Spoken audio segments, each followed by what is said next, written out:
if you make it to the 18-mile mark, you'll get a medal. What are your thoughts on that? So many. I mean, it's California, so whatever. Hot, whatever. I mean, what's hot? I I mean, mean, Western States is in California every year. It yeah, gets and 100 degrees in the canyons, and if you stop at mile 80, you're taking a DNF. yeah. I just we're such a society now that gives everyone a medal for participation, and I just don't think it's a good look, in my opinion, uh, to give someone a medal after 18 miles. Why does a marathon cancel races when it's hot, where an Yeah, ultra doesn't? that's a good question. What was the one? Was it last year that other one and then had a later start time? Then there's all kinds of crap. Was it? I don't remember which one it was.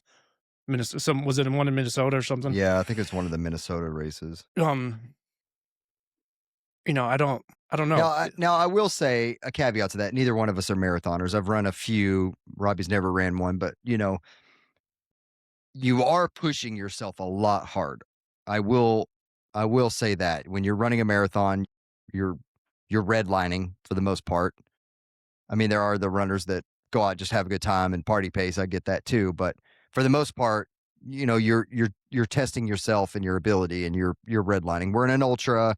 You're more zone 2, zone 3, and so the capability of getting through heat is a little bit easier, I guess.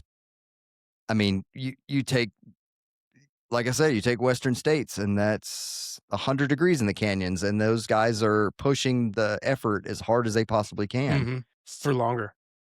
Well, yeah, for longer. And so, And I guess I got some empathy, right?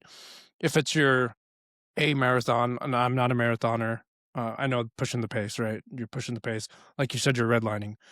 Um, but do you have to, or can you just go out there and run a race? yeah, I mean, we talk about this all the time. It's like you can only control what's controllable for you, right? And so if the LA Marathon is your A race and it's going to be, I don't know what the temperature is, but let's just say 90 that day. It's going to be 90 degrees.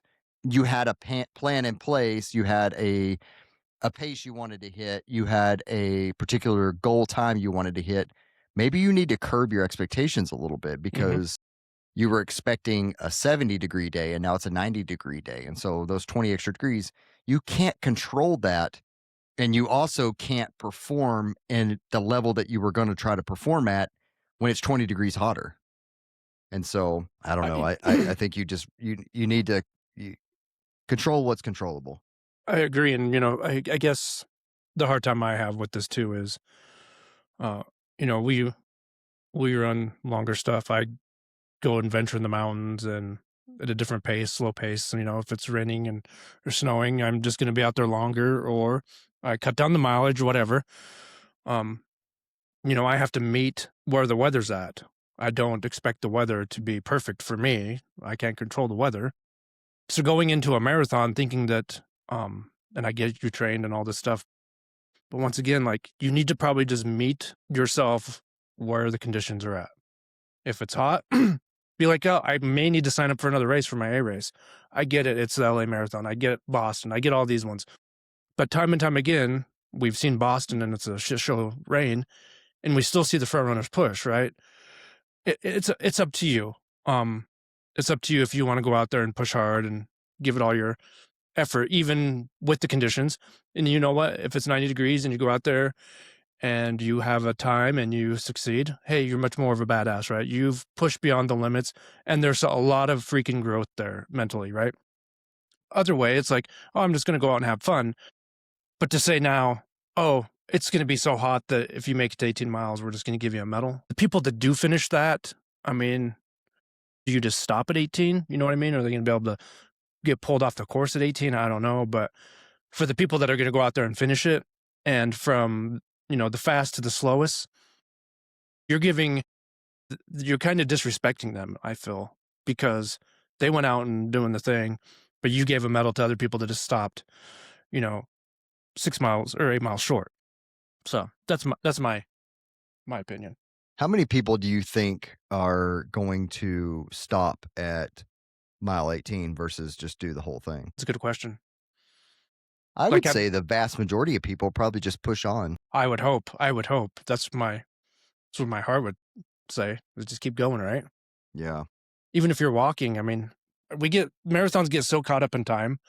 Um, and this is something that's kind of, getting talked about in the ultra world too. Trail ultra is those elites, they get paid for it, it's their job. Like, cool. They can run as fast as they want. They train all the time. They get paid to train. They get paid all that. Where people that have a life and a family, cool. You may not be able to beat your PR this race. Pick another one. Yeah. Yeah. Enjoy the journey. It's not the end of the world. I guarantee on that 30-mile rerun on Saturday, we're gonna be walking. Yeah. Yeah. And anticipate walking. And you know what? Whatever.